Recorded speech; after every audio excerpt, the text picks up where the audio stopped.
மக்கள் அனைவருக்கும் வணக்கம்.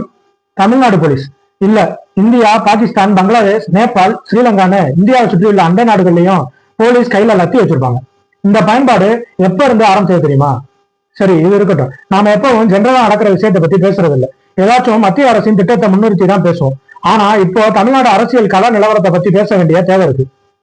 பொதுவா ஆட்சியில் இருக்க கட்சி அதோட கூட்டணி கட்சிகளோட உறவு எப்படி இருக்குன்னு தான் செய்திகள் வெளிவரும். ஆனா தமிழ்நாட்டுல மட்டும் வித்தியாசமா செய்தியை கிளப்பி விடுவாங்க இந்த ஊடகங்கள். அதிமுக பாஜக கூட்டணி அமைஞ்சதுல இருந்து இந்த கூட்டணி நீடிக்குமா, இந்த கூட்டணி ஏற்பட்டதால இரண்டு கட்சிகளுக்குள்ளே உட்கட்சி பூசல் இருக்கா அப்படின்னு ஏதாச்சும் கிளப்பி விட்டுட்டே இருக்காங்க இங்க இருக்க ஊடகங்கள். அதுக்கேற்றாப்புல இரண்டு கட்சி தொண்டர்களும் நடந்துக்கிறது தான் இங்க ஆச்சரியப்பட வைக்குது.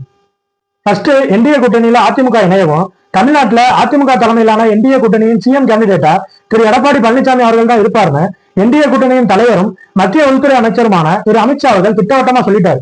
அதுக்கப்புறம் ஏன் இதுல சந்தேகங்கள் வருதுன்னு தெரியல.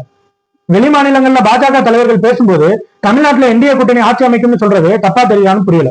மத்தியில் ஆட்சி பண்ற அரசை சொல்றப்பவே என்டிஏ கூட்டணி ஆட்சின்னு தான் குறிப்பிடுறோம். அதனால பாஜக ஆட்சி இல்லைன்னு ஆயிடுமா? செகண்ட், அதிமுக பாஜக கூட்டணி அமைஞ்சதும் தமிழ்நாடு பாஜக தலைவராக இருந்த திரு அண்ணாமலை அவர்களின் பதவிக்காலம் முடிஞ்சு திரு நயினார் நாகேந்திரன் அவர்கள் தேர்ந்தெடுக்கப்பட்டது. பொதுவா பிஜேபியில மாநில தலைவர்களோட பதவிக்காலம் 3 to 4 years தான். இது என்ன மற்ற கட்சிகள் மாதிரி மன்னராட்சி முறையா ஒரே ஆளே இருக்கிறதுக்கு?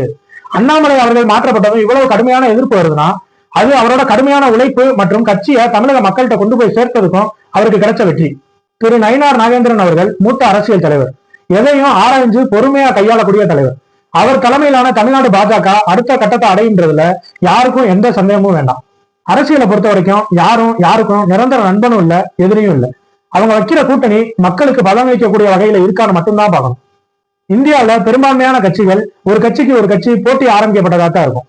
ஆனா ஒரு காலகட்டத்துல அந்த இரண்டு கட்சிகளும் கூட்டணி வைக்கணும்ன்ற நிர்பந்தத்துக்கு தள்ளப்படும். அதுக்கு பல காரணங்கள் இருந்தாலும் ஆட்சி அதிகாரத்தை கைப்பற்றணும்ன்றதுதான் பிரதான காரணமா இருக்கும். ஏன்னா இறுதியில அந்த அதிகாரத்தை கைப்பற்றினா மட்டும்தான் மக்களுக்காக அவங்க உழைக்க முடியும்.